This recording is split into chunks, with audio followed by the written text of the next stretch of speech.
ఇసుక దందా చేసేవారు ఎంతటి వారైనా వదిలిపెట్టేది లేదని వార్నింగ్ ఇచ్చారు మంత్రులు. త్వరలో భారీ ఉద్యోగాల నోటిఫికేషన్ ఇవ్వబోతున్నామని చెప్పారు. ఇటు మేడారం జాతర ఏర్పాట్లను సైతం పరిశీలించారు. భక్తులకు ఎలాంటి ఇబ్బందులు కలగకుండా అన్ని చర్యలు తీసుకుంటున్నామన్నారు మినిస్టర్స్.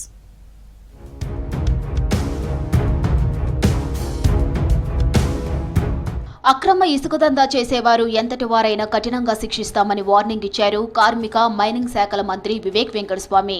చెన్నూరు నియోజకవర్గంలో పర్యటించిన మంత్రి కళ్యాణలక్ష్మి షాదీ ముబారక్ చెక్కుల పంపిణీలో పాల్గొన్నారు.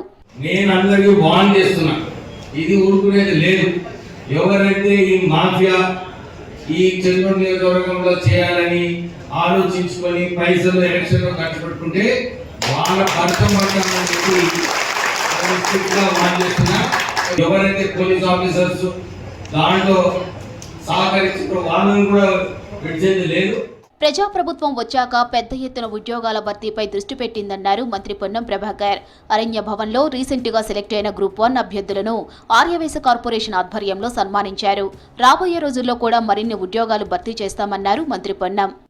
రాబోయే తెలంగాణ నిర్మాణంలో గ్రూప్ 1 పొందినటువంటి వాళ్ళందరూ భవిష్యత్తులో ఈ తెలంగాణ రాష్ట్ర అభివృద్ధికి దోహదపడాలని, మీ ద్వారా తెలంగాణ రాష్ట్రం అన్ని రంగాల్లో ముందుండే విధంగా కృషి చేయాలని వారిని సందర్భంగా కోరుతూ అభినందిస్తూ, మరి అన్ని వర్గాలు అందరూ కూడా తెలంగాణలో జరుగుతున్నటువంటి ప్రగతి, భవిష్యత్ ప్రగతి ప్రణాళికల లోపల భాగస్వాములు కావాలని కోరుకుంటూ ములుగులో పర్యటించారు మంత్రి సీతక్క. మేడారం అభివృద్ధి పనులను పరిశీలించారు. సమ్మక్క సారలమ్మ దేవాలయం అభివృద్ధి, జాతర పనులను క్షేత్రస్థాయిలో పరిశీలించారు.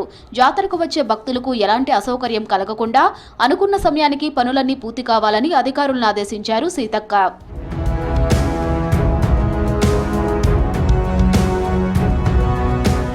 రాజకీయాల్లో తిట్ల పురాణం మొదలుపెట్టిందే కేసీఆర్ అని అన్నారు భువనగిరి ఎంపీ చామల కిరణ్ కుమార్ రెడ్డి. విధానపరమైన విమర్శలు చేస్తే సీఎం కూడా విధానపరమైన విమర్శలు చేస్తారని చెప్పారు. ఈ తెలంగాణ సమాజంలోనే మొట్టమొదటిసారిగా ఈ పేటెంట్ హక్కులు ఆయనకు వచ్చినాయి, ఈ భాష వాడకం. ఎందుకంటే ఉద్యమం సమయంలో ఏది మాట్లాడినా చెల్తది. ఇష్టానుసారంగా ఈ రాష్ట్రంలో గతంలో ఉన్నటువంటి రాజకీయ నాయకులకు భిన్నంగా ఈ తిట్ల పురాణం మొదలుపెట్టిందే కేసీఆర్.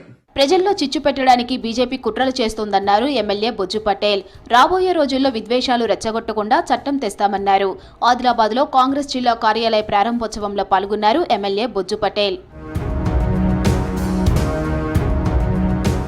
ఈ నెల 27న కాంగ్రెస్ వర్కింగ్ కమిటీ సమావేశం జరగనుంది.